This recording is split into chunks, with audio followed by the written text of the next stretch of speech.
Days away from Super Tuesday, Virginia and North Carolina are among more than a dozen states holding a primary election. Tonight, Alex Littlehales has new information about how Virginia voters feel and what we can expect to see from our top politicians. Yeah, Dan, Republican candidate Nikki Haley visited Richmond yesterday, and former President Donald Trump plans to visit Virginia's capital tomorrow, days before Super Tuesday. But brand new polling from Roanoke College shows President Biden is actually favored over Donald Trump by about 4 percentage points across Virginia's voters heading into the state's primary election. And with the vote the only race on the ballot for voters next week, we're opening the conversation of what we may expect in terms of political strategy over the next year for the state's top leaders.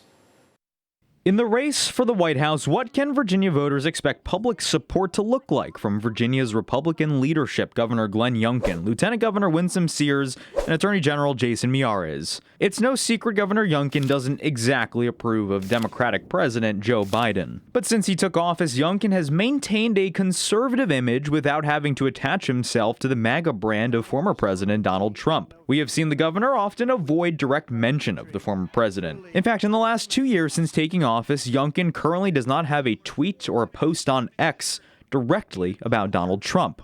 And despite that distancing, Youngkin has maintained popularity and approval ratings across GOP voters and Virginia as a whole. They never stopped supporting him. He never gave them a reason to not support him. Donald Trump gave voters plenty of reasons not to, but they still do. It's something about the passion behind the Republican Party. Cami Castleberry, Associate Director of Christopher Newport University's Wasson Center, believes more than likely Governor Youngkin won't be making a splashy headline about endorsing Trump specifically. Is it best for him to just say, of course I support the GOP nominee, but then move on and continue to do his job as governor?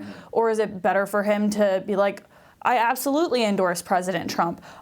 I'm not too sure. It could end up hurting him. As for Virginia's second and third in command, Castleberry says there is little wiggle room there. Attorney General Jason Miyares and Lieutenant Governor Winsome Sears, they both are really dancing around the idea of running for governor. And the last thing that they can do to run for governor is be the one that didn't support Donald Trump for president.